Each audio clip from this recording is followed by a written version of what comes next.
우리 하나님의 말씀 누가복음 3장 15절 말씀부터 20절,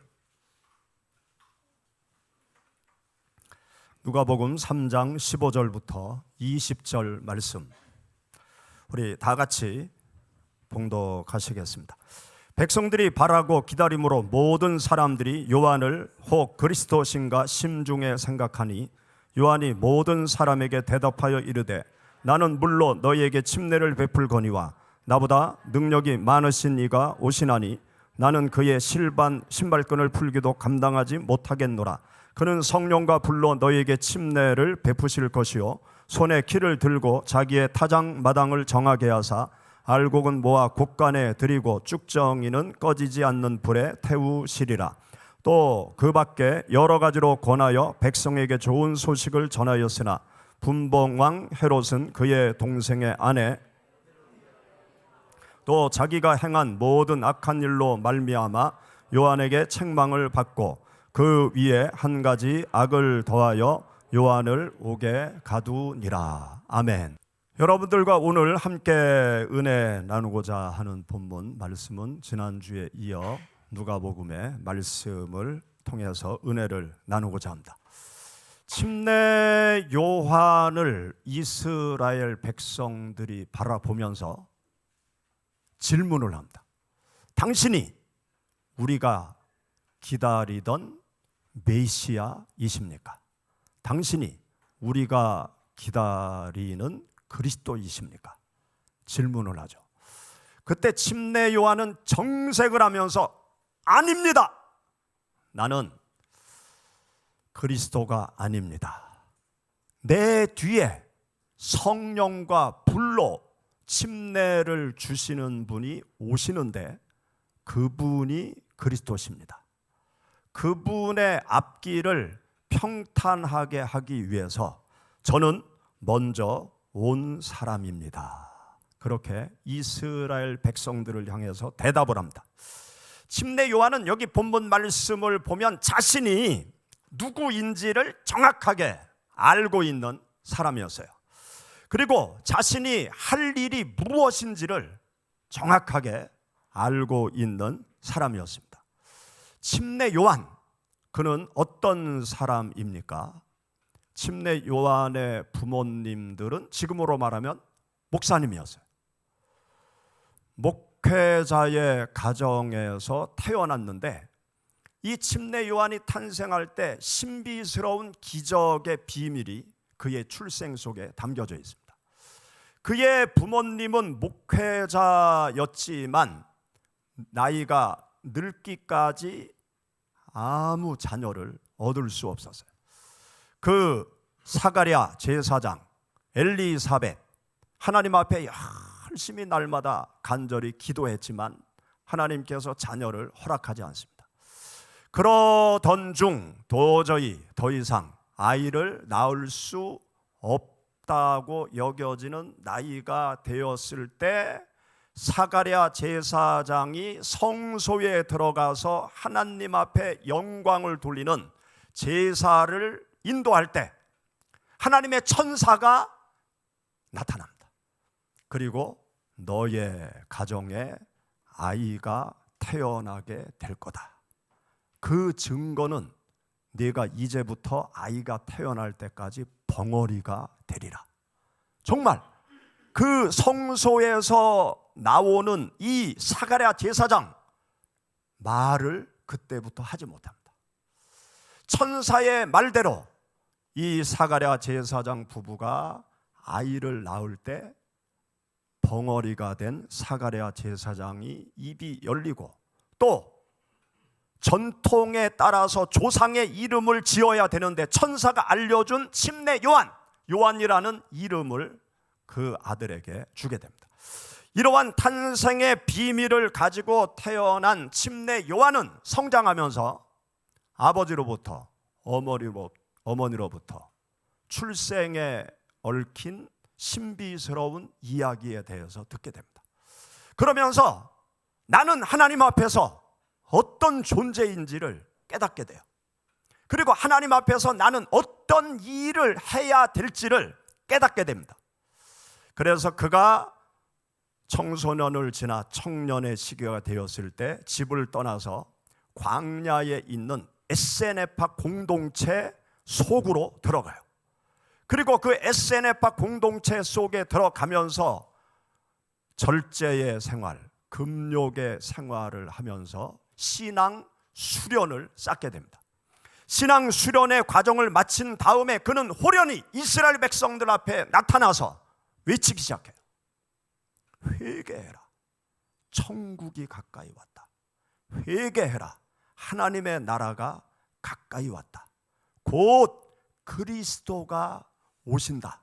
그러면서 이스라엘 백성들에게 하나님께서 주신 선지자의 사명을 감당하는 그 길을 걸어가다가 헤롯의 비리를 폭로하고 헤롯의 비리를 책망하다가 헤롯의 칼에 의해서 순교를 당한 사람이 바로 침례 요한입니다.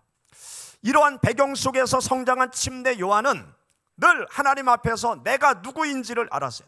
그리고 하나님 앞에서 내가 무슨 일을 해야 될지, 내가 살아가면서 하나님께서 나에게 어떤 일을 하라고 말씀하시는지 그것을 명확하게 알았습니다. 그리고 그 일을 감당하기 위해서 마음과 뜻과 정성을 다하고 자기의 생명까지 다 바친 사람이 침례 요한이었던 것입니다. 사랑하는 여러분, 우리 모두는 인생을 살아갈 때 하나님 앞에서 침례 요한처럼 내가 누구인지를 알아야 돼요. 그리고 침례 요한처럼 하나님 앞에서 내가 해야 될 일이 무엇인지를 알아야 됩니다.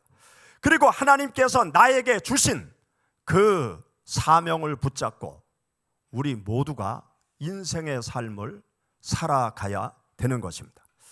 다른 사람이 나를 향해서 말해주는 정체성이 아닌 하나님 앞에서 나 홀로 내가 누구인지, 하나님 앞에서 나 홀로 내가 무슨 일을 하면서 인생을 살아가야 될지 그것을 우리 모두는 찾아야 됩니다.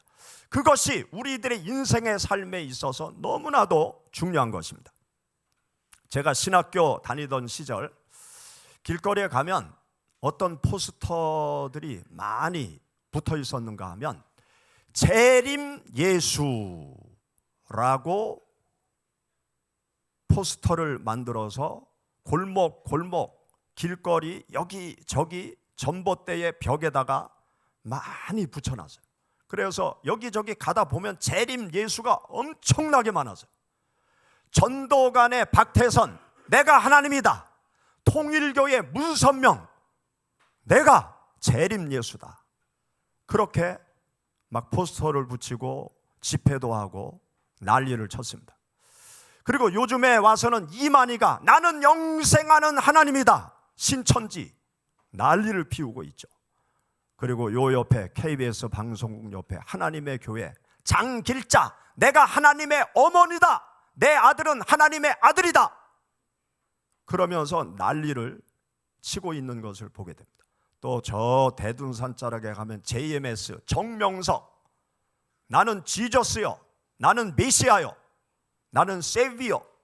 정명석 자신의 이름에 이니셜을 따가지고 자기가 예수, 메시아, 하나님이라고 주장하는 그런 사람들이 우리 주위에 있죠. 여러분들은 이런 사람들에 대해서 어떻게 생각하십니까? 이만희가 영생하는 하나님이라고 생각하십니까? 주제 파악을 못하는 거예요. 이만희 10년 전에 볼 때와 지금 볼 때 아주 폭삭 늙어가더라고요. 보톡스 맞아도 폭삭 늙어가고 있어요. 사람들이 주제 파악을 못하는 거예요. 많은 사람들이 와 하면서 막 박수 쳐주고 그러면 주제 파악을 못해요. 내가 누구인지를 착각한다고요. 주제 파악을 못해서 인간이 하나님이라고 주장하고 또 거기에 속아 넘어가는 사람들이 얼마나 많이 있습니까? 여기 본문에 나온 침례 요한은 그런 사람들이 아니었어요. 이스라엘 백성들이 구름대처럼 몰려와도 나는 그리스도가 아니다. 그러면서 자신이 누구인지를 정확하게 알았어요. 여러분 요한복음 1장의 말씀을 한번 찾아보시죠. 요한복음 1장 우리 15절 다 같이 봉독하겠습니다. 요한이 그에 대하여 증언하여 외쳐 이르되 내가 전에 말하기를 내 뒤에 오시는 이가 나보다 앞선 것은 나보다 먼저 계심이라 한 것이 이 사람을 가리킴이라 하니라. 아멘. 침례 요한이 예수님을 보고 증거하는 거예요. 이분이 나보다 먼저 계신 분이다. 그리고 내가 오신다고 하는 그 그리스도 메시아가 바로 이분이다. 그렇게 예수님 앞에서 지금 이스라엘 백성들에게 예수님에 대해서 이야기를 하는 것이죠. 또 우리 20절 이하 읽어보시죠. 20절부터 우리 30절까지 다 같이 읽어보시겠습니다. 요한이 드러내어 말하고 숨기지 아니하니 드러내어 말하는 나는 그리스도가 아니라 한데 또 묻되 그러면 누구냐 네가 엘리야냐 이르되 나는 엘리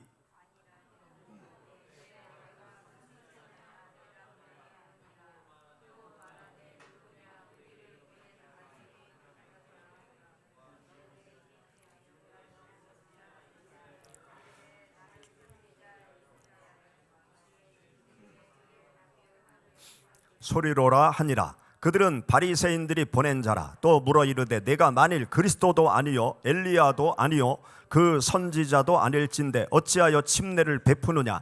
요한이 대답하되 나는 물로 침례를 베풀거니와 너희 가운데 너희가 알지 못하는 한 사람이 섰으니 곧 내 뒤에 오시는 그이라. 나는 그의 신발끈을 풀기도 감당하지 못하겠노라 하더라. 이 일은 요한이 침례 베풀던 곳 요단강 건너편 베다니에서 일어난 일이라. 이튿날 요한이 예수께서 자기에게 나오심을 보고 이르되 보라 세상 죄를 지고 가는 하나님의 어린 양이로다. 내가 전에 말하기를 내 뒤에 오는 사람이 있는데 나보다 앞선 것은 그가 나보다 먼저 계심이라 한 것이 이 사람을 가리킴이라. 아멘. 여기 보세요. 침례 요한이 예수 그리스도와 자기 자신을 비교하면서 나는 그분의 신발끈을 풀기도 감당하지 못할 정도로 나는 연약하고 부족하고 작은 자다. 이분이야말로 내가 너희들에게 말하는 메시아고 그리스도다. 나는 그분의 앞길을 평탄하게 하기 위해서 먼저 온 사람에 불과하다. 나에게 집중하지 말아라. 나에게 박수를 치지 말아라. 그러면서 이스라엘 백성들의 관심을 다 예수님께로 돌려드리는 그러한 말과 행동을 한 사람이 침례 요한이었어요. 침례 요한은 하나님 앞에서 내가 누구인지를 정확하게 알았어요. 하나님 앞에서 내가 해야 될 일이 무엇인지를 정확하게 알고 그 일을 한 사람이 바로 침례 요한인 것입니다. 사랑하는 여러분, 여러분은 누구십니까? 나는 누구입니까? 자녀들 앞에서 내가 누구인지 그게 아니고요. 하나님 앞에서 내가 누구라고 생각합니까? 부모 앞에서 내가 누구인지 그게 아니라 하나님 앞에서 내가 누구라고 생각합니까? 누구의 딸, 누구의 아들 그게 아니고요. 하나님 앞에서 나는 누구냐? 하나님 앞에서 여러분들은 누구십니까? 여러분들이 인생을 살아가시면서 하나님 앞에서 내가 누구인지를 알아야 돼요. 부모 앞에서 그게 아니고 다른 사람 말을 듣고 내가 누구라고 생각하는 거 아니고 하나님 앞에서 내가 누구인지를 남녀노소 우리 모두가 알아야 됩니다.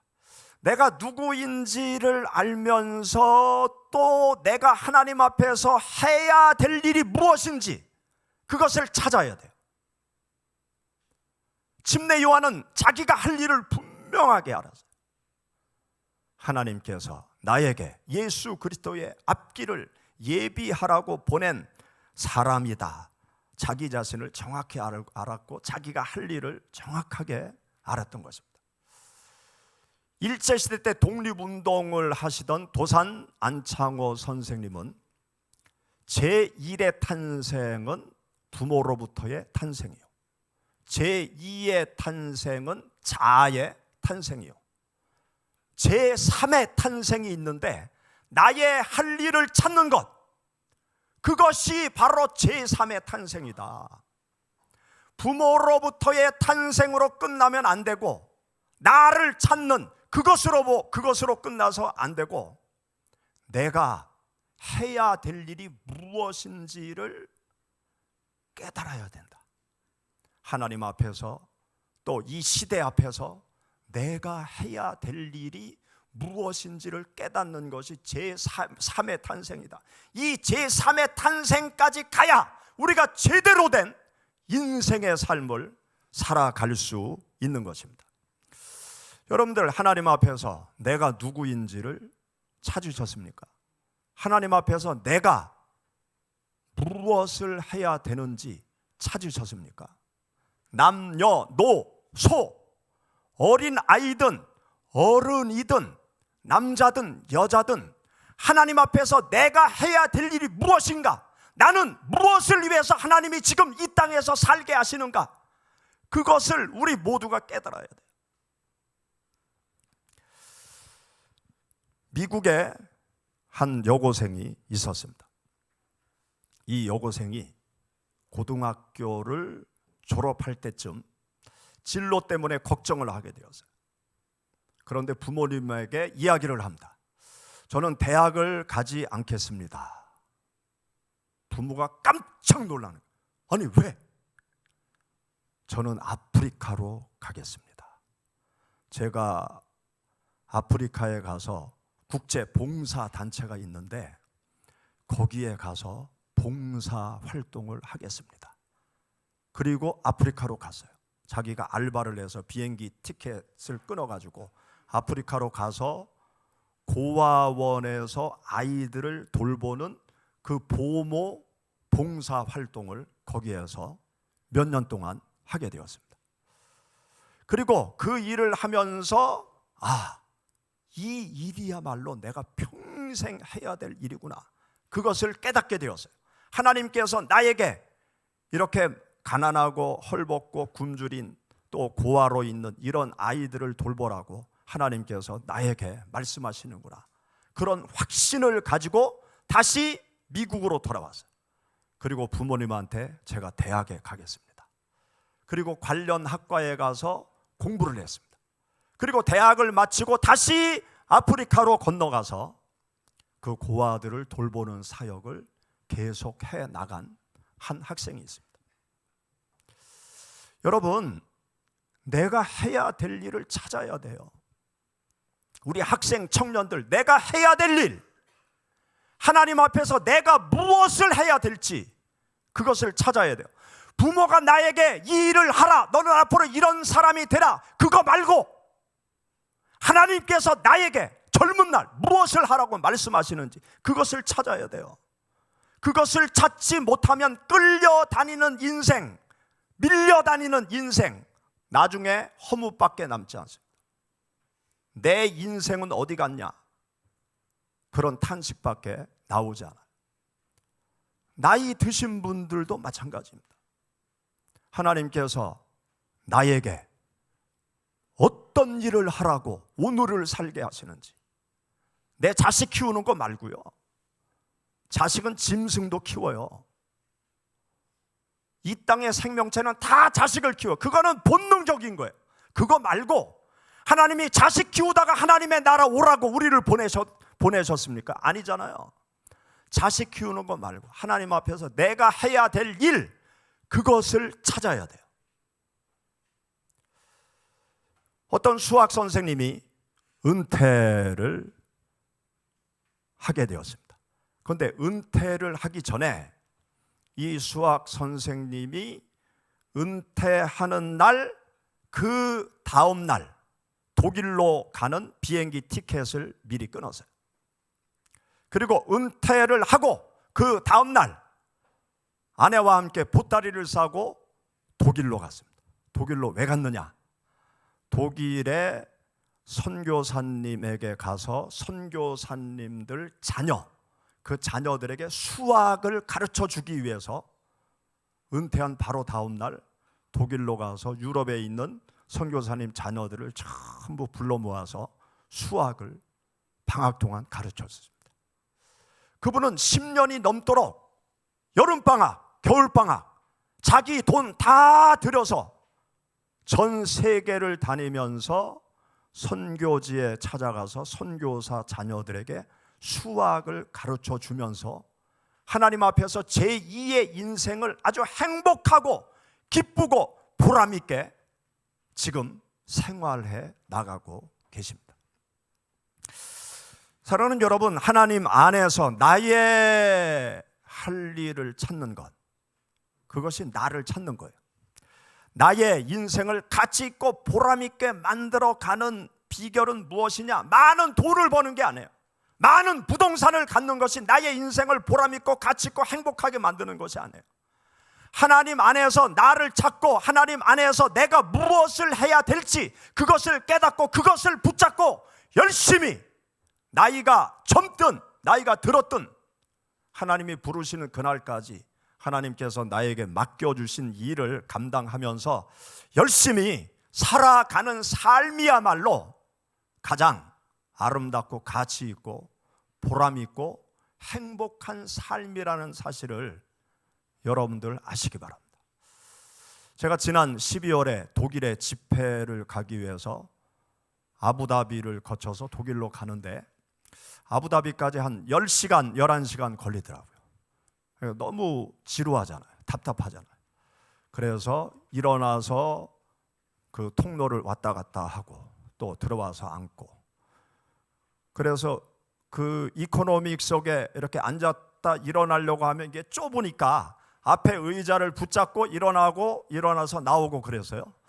그런데 앞좌석에 아주 까칠한 청년이 있더라고요. 제가 그 앞에 의자를 붙잡고 나오면 힐끗힐끗 저를 자꾸 보는 거예요. 그래서 속으로 아이 까칠하기는 그냥 잠이나 자지 뭐 이렇게 자꾸 신경 쓰이게 그러나. 나중에는 그 앞에 의자 좀 잡지 말아 달라고 그렇게까지 얘기해서 아유 죄송합니다 제가 사과까지 했어요. 그래서 속으로 까칠하기는 되게 까칠하네. 그리고 아부다비에서 내렸어요. 거기에서 이제 환승을 하는 거예요. 예, 환승 통로로 가면서 그 청년하고 이제 얘기를 같이 이제 앞뒤로 있으니까 같이 이제 나가면서 어디 가냐고 그랬더니 자기는 스페인을 간대요. 나는 독일로 간다고. 스페인을 왜 가냐고 그랬더니 창업을 하러 간대요. 창업을. 제가 나이를 보니까 한 30대 후반 정도 됐더라고요. 한국에서 하던 일이 있었는데 하던 일을 다 그만두고 스페인에 가서 창업을 하러 간다는 거예요. 무슨 창업을 하러 가냐 물어봤더니 한국 음식과 스페인 음식을 섞은 퓨전 음식점을 차리려고 스페인으로 간다 이거예요. K 문화의 바람을 타고 스페인에 가서 한국 스페인 음식의 퓨전 음식으로 창업을 하려고 간다고 합니다. 그러면서 뭐라고 얘기하는가 하면 제가 직장 다니는 거 그만두고 스페인으로 간다고 그랬더니 우리 부모님이 난리가 났어요. 난리가. 네가 안정적인 직장을 그만두고 스페인에 가서 네가 성공할 줄 아느냐? 쫄딱 망한다 이놈아. 그냥 다니던 직장 열심히 다니지 어딜 가냐 그러면서 난리가 났다는 거예요. 그런데 본인은 그렇게 결심을 했기 때문에 지금 스페인으로 간다 이거죠. 그래서 제가 덕담을 해줬어요. 와, 제가 당신을 보니까 그 열정을 보니까 성공할 것 같다고. 스페인에 가서 멋지게 성공해서 부모님 초청하시면 부모님이 아마 좋아하실 거라고 그렇게 덕담을 하고 헤어졌습니다. 젊다는 게 무엇입니까? 뭔가 꿈을 찾아 도전하는 삶이 젊은 거죠. 또 자기의 할 일을 찾아서 그 일에 열정을 바치는 사람이 젊은입니다. 육체적인 나이가 젊다고 젊은 게 아니에요. 육체적으로 어리고 젊은 사람이 아무 꿈이 없으면 늙은이와 똑같아요. 그냥 맥없이 오늘을 사는 거야. 그냥 아무 생각 없이 오늘을 살면 젊어도 젊은 게 아니에요. 젊다는 것은요, 할 일을 찾는 거예요. 내가 무슨 일을 할까? 내 인생 살아가면서 무엇을 할까? 꿈을 가지고 나의 할 일을 붙잡고 오늘을 열심히 살아가는 사람이 영원한 청년입니다. 하나님 안에 있는 사람은 영원한 청년이 되는 비결이 있어요. 하나님 앞에서 나의 할 일을 찾는 것입니다. 하나님 앞에서 내가 누구인지를 알고 하나님 안에서 하나님께서 나에게 무엇을 하라고 말씀하시는지 그것을 붙잡고 그것을 감당하기 위해서 오늘을 열심히, 내일을 향해서 열심히 달려가시는 여러분들이 되시기를 주의 이름으로 축원합니다. 같이 기도하시겠습니다.